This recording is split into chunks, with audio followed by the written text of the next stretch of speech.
Hello, my name's Tom Carhill. It's Wednesday, the 14th of May, 2014, 14:05:14. I want to do this quick video about how I started to realise how you could actually tell who's a CointelPro agent and who isn't. Now, just about the same time as I worked this out, because I started working out patterns, because humans' minds work in patterns. You start seeing the patterns, you see the pattern hit again, all of a sudden it's unmistakable. These things might not be obvious to the untrained eye, but also all of a sudden, once you sort of like trained in it, through experience and negative experience with these people, you start being able to see it. But this has actually happened just about the same time as a guy called Mark Windows, who I know quite well, released a GCHQ MI6 and MI5 document, which actually has a playbook of what they're allowed to do and what they're not allowed to do, their agents, and what their aims are. Now, they've subsequently come back and said this is a fake. The whole point is, if you read this document, I'm told, I haven't read it yet, but it explains they've got certain rules. So, for instance, sometimes they do things that are irrational. So they're playing a very good game, but then all of a sudden they'll do something they shouldn't do, and it doesn't really, they kind of give themselves away. And the reason is because they've got a rule book, and the higher ups say, no, you stick to the rule book, stick to the rule book, stick to the rule book. And so it's just like, like when you're dealing with certain other types of subversive elements, they might have like a good game plan that will catch most people, but all of a sudden there's back doors into it which won't work out. So one of the things they won't do, right, is they'll never slag off other CointelPro agents or disinformation agents. They'll never ever do it unless you get them on their own and you say, that guy, I don't like him. He did this, he did this, he did this. He's obviously bad news. Why would he possibly? You pretend to be an activist. Why would an activist be just out? He's either a con man, he's trying to get money out of people, or he's trying to lead people down the garden path. Why would he be doing that if he's an activist? Or they'll claim to have had children taken off them if they're like an anti-child stealing by the state activist, or they'll claim something or another. Now you see, this is the thing, is that what you remember is all this stuff always based off like Talmudic type tactics. It's all based off. This isn't normal human behaviour that they employ. So a normal human finds it very difficult to pick it up. It's all like based off the Talmud. It's Jewish behaviour, right? It's all purely like like the synagogue of Satan, the great deceivers. Everything they do is deception. So that's another way you can actually tell, because they'll lie about things even when it doesn't seem to suit their interest. So they're basically, I don't know if this is in that playbook, but that it is basically the Jewish playbook. Lie, lie, lie, lie, lie, lie, lie. No one can believe you'd lie that much. So even when they're confronted with the lies, they can't actually believe you've lied that much. So they just sort of say, well, he wouldn't do that. Why would he do that? Even if they've actually caught you doing it, it doesn't even sort of go in their head and say, he kind of lied about that. He did lie about it, but it just doesn't make any sense. It completely confuses people, completely confuses them. Right now, so this is the thing though. The way you can tell them. So without getting into it too deep, these are the ways you can tell, right? One of the things is, they'll just appear like a puff of smoke from nowhere. And often, you won't actually be able to trace them back to anywhere. Now, it's not always the case that they're using a false name or stuff. Someone like Brian Gerrish, he's got a daddy wheels out once in a while. He's called Gerrish. He's an old guy. I think he's a 90-odd. Brian Gerrish is called Brian Gerrish. A lot of people say, well, I've never heard of him before. His story doesn't fit. His story doesn't fit, but they have actually heard, he does actually exist. He did exist, before he came on this scene. The point is that his whole backstory is lies, though. Yeah, it doesn't really. It's not as he says. As he's portrayed it. It's completely different. Now, this is the main thing, right? The main reason you can tell these people is they appear like a puff of smoke. So that's not to say that they didn't exist before and they weren't doing something before, but they appear like a puff of smoke, and they've also got a backstory. So, for instance, you've got Michael Dougherty. He's got this video of some alleged policeman coming into his house and causing him some grief. Now, so people see that and think, fucking hell, those police, they fucking, what a load of cunts, man. And he's got this story, so he's got like a story. But you see, the whole story all sort of adds up, and he's got this thing about how more recently he then gets arrested for going into a courtroom and trying to lay charges on someone in a private criminal prosecution. The whole thing, it's like an acted out scene. So most people think, well, I wouldn't want to have a criminal record. Yeah, well, that might not even be his real name. Do you know what I mean? He could be called Michael Dougherty. But the thing is, you're a government agent like James Bond, yeah? Who gives a fuck whether you've got a few criminal charges against you? It doesn't mean anything, because you're a state agent. They're going to give you more jobs. You can have criminal charges for like child molestation or fucking murdering 1,000 people. It doesn't matter. It's all a game because the state control those charges, so they can take them off just as easy as they can put them on. It doesn't matter. But normal people, it would matter, but it doesn't matter for them. So that's how you can tell, right? Ian Puddick, another one. He appears on the scene. He's got this story about how like his wife got a text message sent to his phone, and it's got a picture of this guy wanking, and he's a banker, and it's just like the whole story. And then that's how he found out, and it's like, you know, these layers of sort of like quite amusing little bits possibly, you know. But the point is that this whole story, it's just like a completely kind of cut out. It's like a cut out story, yeah. So basically, you've got this character. Then he said, "Oh yeah, and I had this court case, and I want to stop police corruption in the City Island Police." And you say to him, "Okay then, well, can you give me any of the details about this? Can you just..." Now, if you really wanted to stop police corruption, what you'd do is you'd have a list of all these coppers who'd purged themselves. You'd have all the court documents. You'd have them on a SkyDrive or something like that. You know, so someone could just like send them a link, and they could just click on it and look at it all. But he never wants to send it to you. And this is the thing. So you've got a very, very convincing story, which is like absolutely robustly kind of, you know, like it's very, very well thought out. You've got people backing you up. Like, for instance, he's got Michael Walkin QC, this lawyer, looks like a bit of a creep, looks like you couldn't trust him as far as you could throw him. And he's like going, he actually apparently represented him in this court case for free. And you just think, he's never done anything for free. He's a sneaky looking cunt. You couldn't trust that cunt as far as you could throw him. He's not done anything for free. But the point is, at the time, you think, well, that's convincing. But when you look at it the other way, you think he's a CointelPro agent. That Malcolm Walkin QC has been told to do that by the government. He might have represented him in some kind of sham court case. He may well have done it, but the whole thing is a sham. So for instance, they'll use things that most people consider to be very, very official on the record to back them up. But of course, because it's all just a big scam, yeah, the court system is just a sham in England. That's what it is. It's just, they just make it up as they go along. So they think, oh, most people will be tricked by this. So we'll get the top cross-examiner in the country in, and they just get this character in, walking, and then people think this is real, but it's not real. So you've got Tony Farrell's another one. Tony Farrell appears at this 9/11, or what's it called, Keep Talking, 9/11 Keep Talking group, yeah, which was when this guy got chucked out of the Esperanto Society, set up this group in London.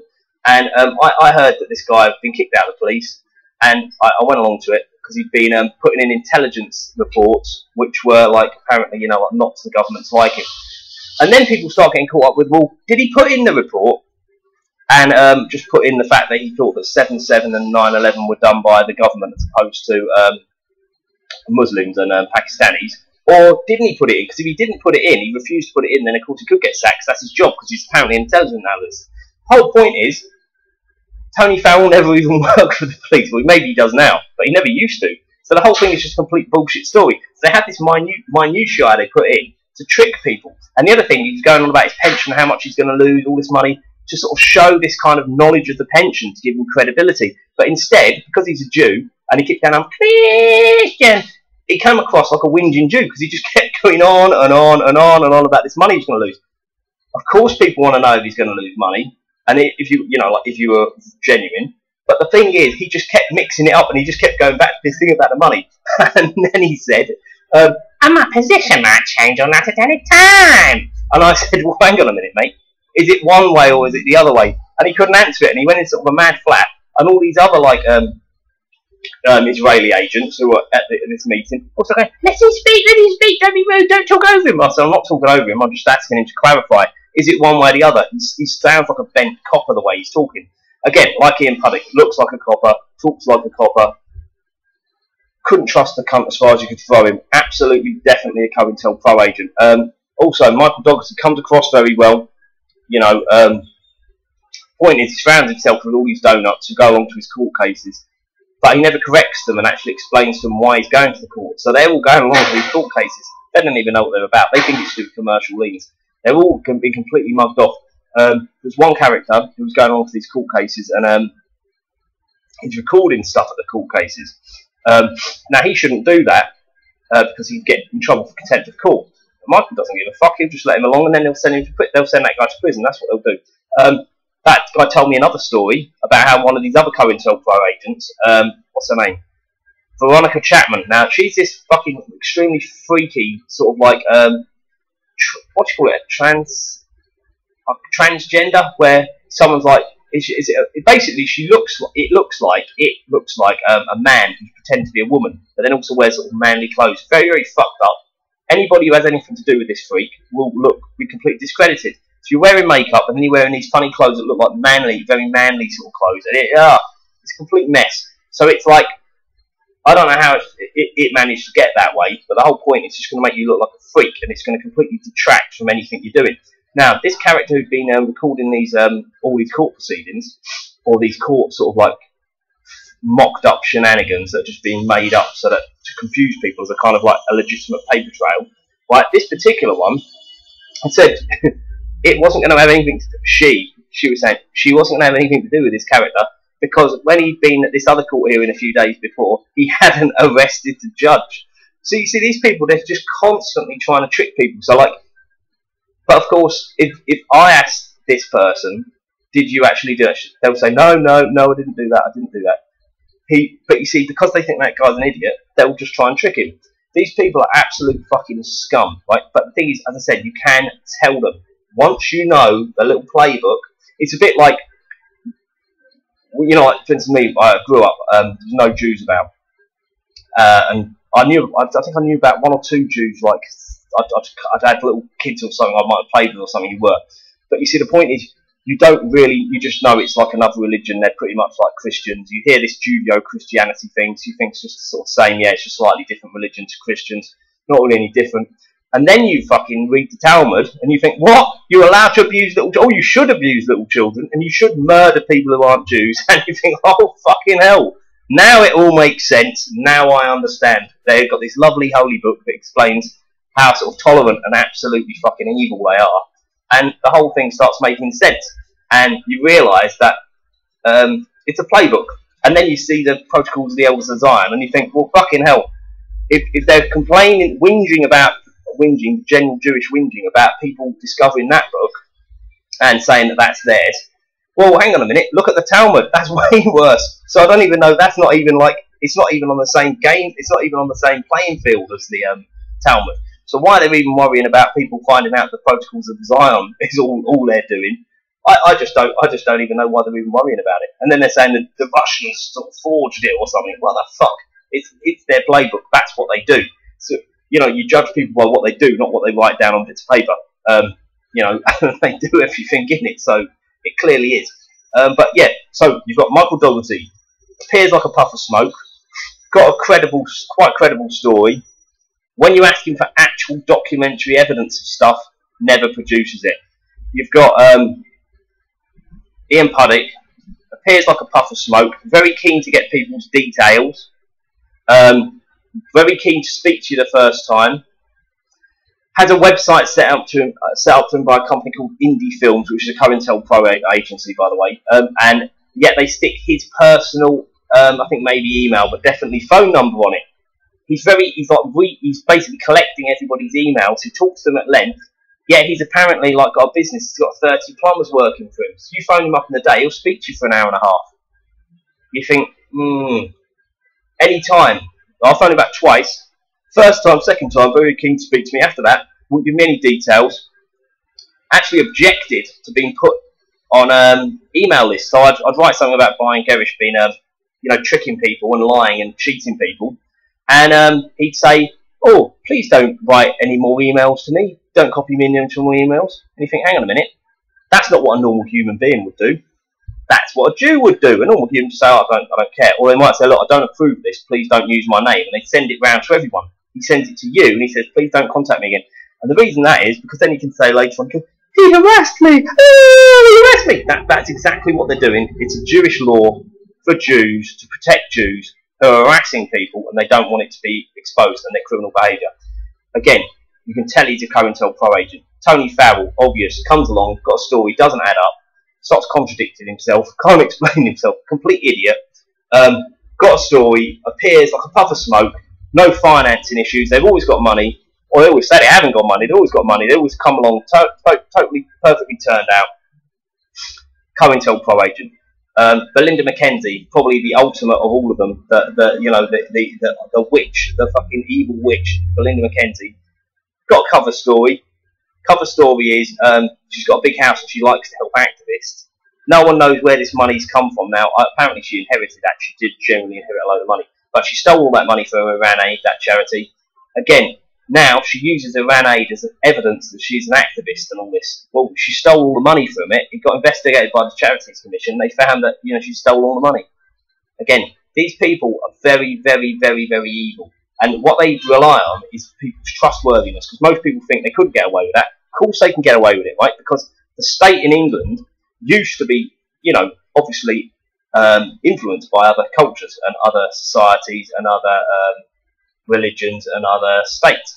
But the point is now it's completely taken over by Jews. So, for instance, if you do something wrong and you're a Jew, nothing's going to ever happen to you. So you see, that's why she got to steal all those millions of pounds off Iran Aid. Because they thought, well, I don't know if she's a Jew or not, but she's pursuing the Jewish agenda and she's dishing this money out to these ridiculous causes which are all going to completely ruin the country. So this is the point. They appear like a puff of smoke. They've got a story which sounds very credible. It's been well thought out, well thought through. It's often got bits of evidence which pretty much prove it's true. But the thing is, they're cons. Like the Woolwich hoax, they're cons. They've actually got people there who support their story and bits of information that support their story. But the point is, their story has been made as a con. It's been made as a con. So therefore, you know, it will trick people. And then when you want actual details of their story, say if it involves a court case, they will never give it to you. The reason they'll never give it to you is because, I mean, quite possibly there were court hearings and stuff, but they're mock court hearings just to make a fool of everybody. So they won't want to put it down on a record. So there'll never be any records. Do you see what I mean? So for instance, Ian Puddick can say all these police purged themselves in this court case. You're never going to get any record of that, what they said in that court case, even though it will have officially, normally would have been written down in such a case. It won't have been written down. The reason it won't be written down is because it's a con, right? That's how you know. Who else would there be? Bill Maloney. Bill Maloney appears out of nowhere. Apparently he's got a film award. He's got a film award in New York. Convenient New York. Why would it be in New York rather than England?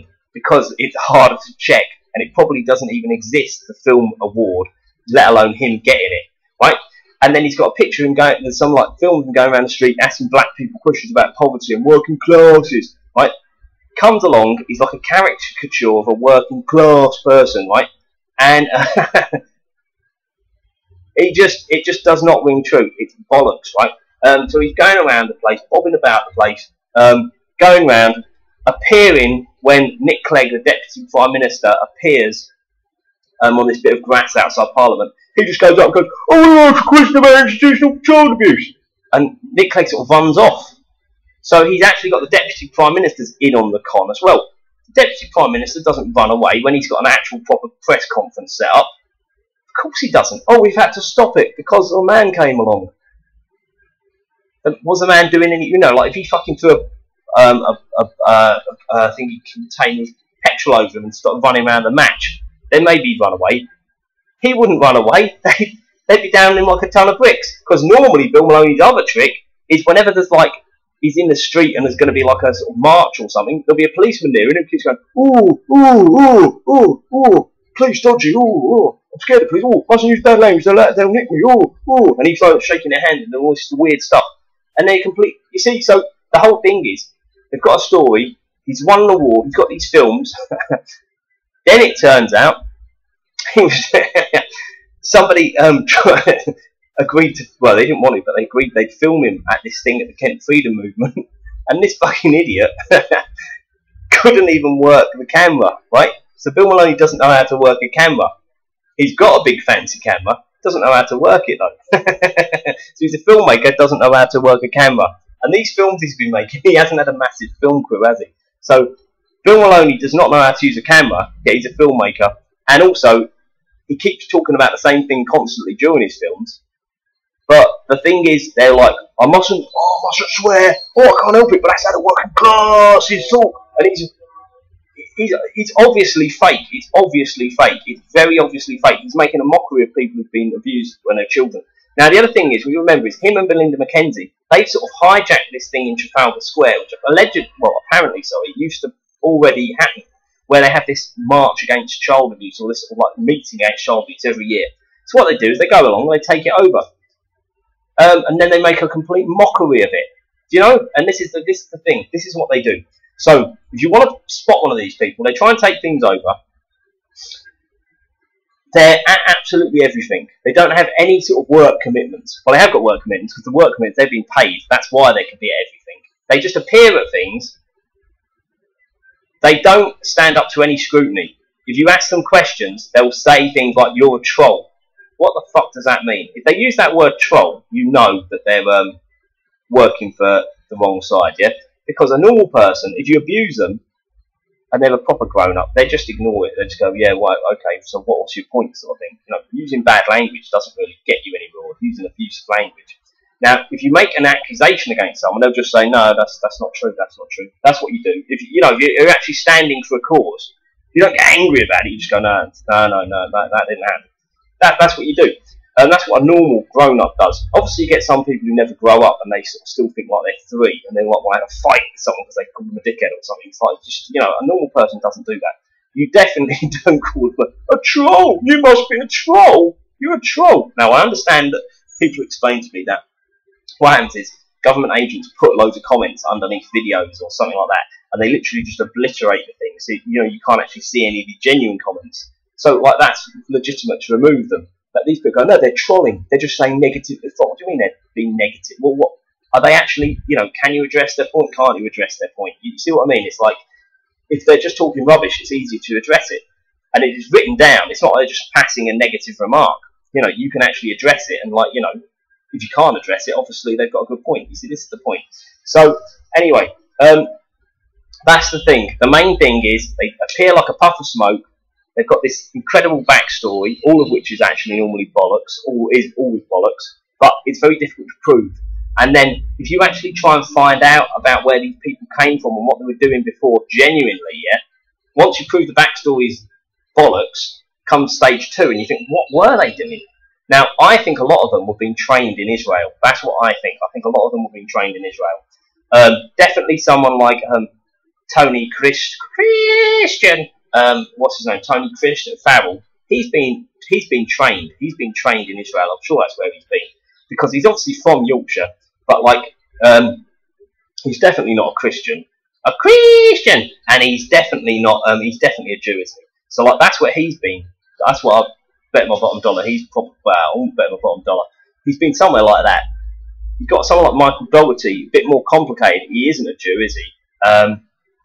He's not a Jewish subversive, but he is still on an agenda. So he's a slightly different case, because I think he's setting himself up to be the boss of the replacement for the IPCC, because they want to bring that in.